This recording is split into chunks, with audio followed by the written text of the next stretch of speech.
বন্ধুরা, আজ আমি ঝিঙে পোস্ত রান্না করছি। দেখো, কড়াতে তেল গরম হয়ে গেছে।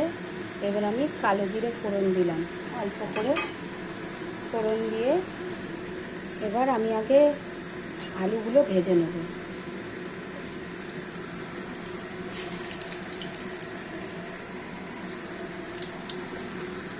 আলুগুলো আগে নুন হলুদ দিয়ে ভেজে নেব। আমি ঝিঙে পোস্তর মধ্যে একটু পটলও দিই, তাতে কি খেতে আমার খুব ভালো লাগে। তো অ্যাকচুয়ালি ঝিঙে পটলের পোস্তই বলি। ঝিঙে দিয়ে সবাই করে, আমি একটুখানি পটল দিয়ে দিয়েছি। আলুটা নুন হলুদ দিয়ে আগে একটুখানি ভেজে নেব, ভেজে একটু তুলে নেবো আলু আর পটলটা। বন্ধুরা, এ দেখো, আলুটা নুন হলুদ দিয়ে ভেজে নিচ্ছি।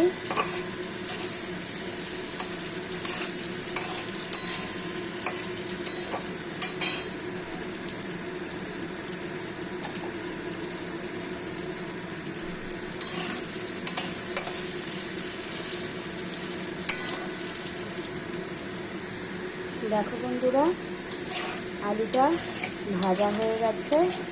এবার আমি আলুটাকে তুলে নেব, তুলে একটু পটলটা ভেজে নেব। আলুটা তুলে পটলটা একটু ভেজে নেব।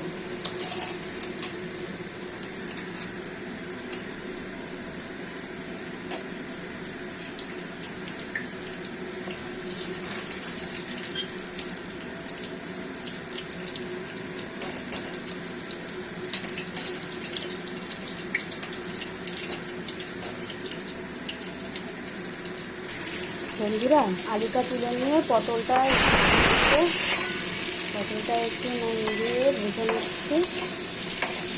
আঁচটা কিন্তু আমি একটু বাড়িয়ে নিয়েই ভাজবো।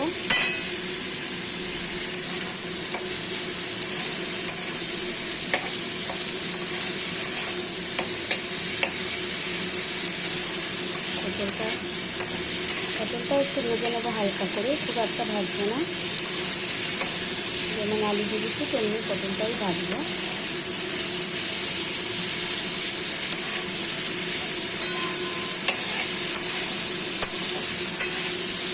তারপর ঝিঙেগুলো দিয়ে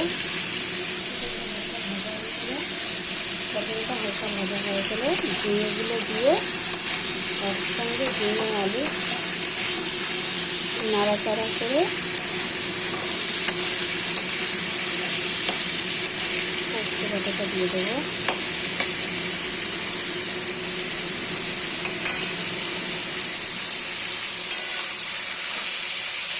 দেখো বন্ধুরা, পটলটা ভাজছি, ভাজা হলেই বোঝা যাবে।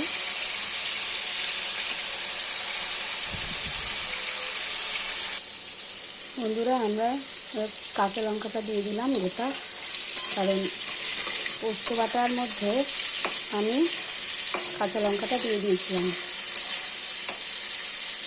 এই রান্নার সাথে সাথে তোমাদের একটা, দেখো পটলটা ভাজা হালকা ভাজবো বলেছিলাম, হালকা ভাজা হয়ে গেছে, আর ভাজার আমার দরকার নেই।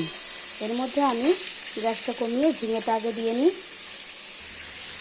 বন্ধুরা, ঝিঙে আলু পটল সব দেওয়া হয়ে গেছে। একটু নেড়ে নিই, ঝিঙেটা দিয়েছি যেহেতু গ্যাসটা বাড়িয়ে একটু নেড়ে নিচ্ছি। ঝিঙেটা একটুখানি নাড়ার দরকার আছে তেলের মধ্যে। একটু কাঁচা লঙ্কা গোটা দিয়েছি। তোমাদের এই স্টেজে এসে এটা নাড়তে নাড়তে একটা টিপস দিতে চাই। সেটা হচ্ছে, পোস্তটা আমরা অনেকেই শিলে বাটি, মিক্সিতে বাটতে অসুবিধা হয়, অনেকেই আছে এরকম। তাদের জন্য আমি বলছি, প্রথমে পোস্তটাকে মিক্সিতে দিয়ে অল্প নুন দেবেন, নুন দিয়ে ওটাকে গুঁড়ো করে নেবেন, জল দেবেন না, জল ছাড়া মিক্সিতে গুঁড়ো করে নেবেন। তারপর ওর মধ্যে লঙ্কা জল দিয়ে পেস্ট করবেন।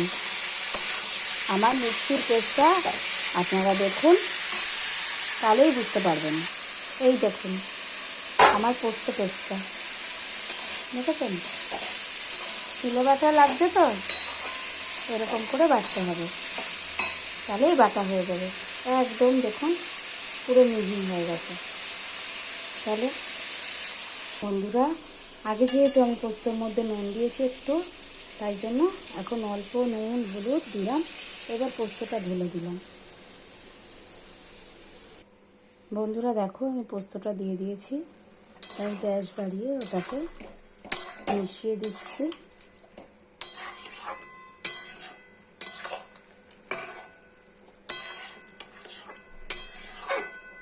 মিশিয়ে দিয়ে আমি একটু ঢাকা দেবো, সব কিছু একটু ভালো করে মজে যাওয়ার জন্য।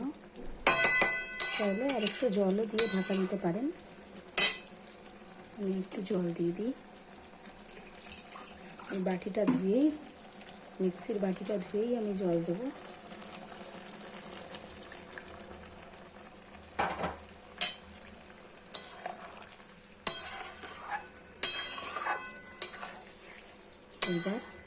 এইবার আমি ফুটে উঠেছে যেহেতু, এবার আমি ঢাকা দেবো একটু। ঢাকা দিয়েছি। ঢাকা দিয়ে 10 মিনিট মতো দেখব, তারপরে ফিরে আসছি। 10 মিনিট পরে ফিরে এলাম। বন্ধুরা দেখি এবার ওগুলো সিদ্ধ হয়েছে নাকি।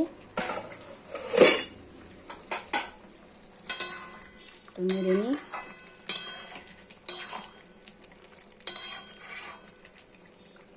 দেখো ঝিঙে থেকে কত জল বেরিয়েছে। ঝিঙেটা তো সিদ্ধ হয়ে গেছে, পটলটা তো আগেই হয়েছিল, আলুটাও হয়ে গেছে।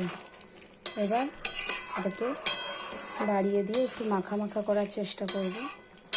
খুব মাখা মাখা না, আমরা একটু রস রস খেতে পছন্দ করি। তোমরা চাইলে একদম পুরো মাখা মাখা করতে পারো। এই পজিশনে আমি একটু নুন মিষ্টিটা দেখে নেব। যে মিষ্টি মিষ্টি খেতে চাও সে মিষ্টি দেবে। আমরা অ্যাকচুয়ালি বাঙাল, তাই একটু নুন মিষ্টি সবই ঠিকঠাক থাকবে, ঝাল থাকবে, সেই জন্য মিষ্টিটা দিচ্ছি।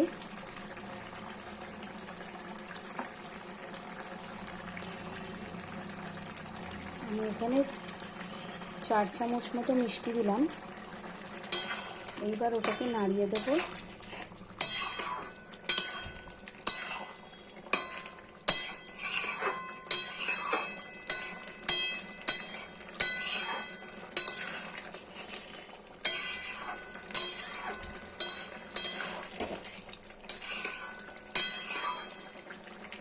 এবার নুনটা দেখবো, তাই সেই বুঝে নুন দেবো।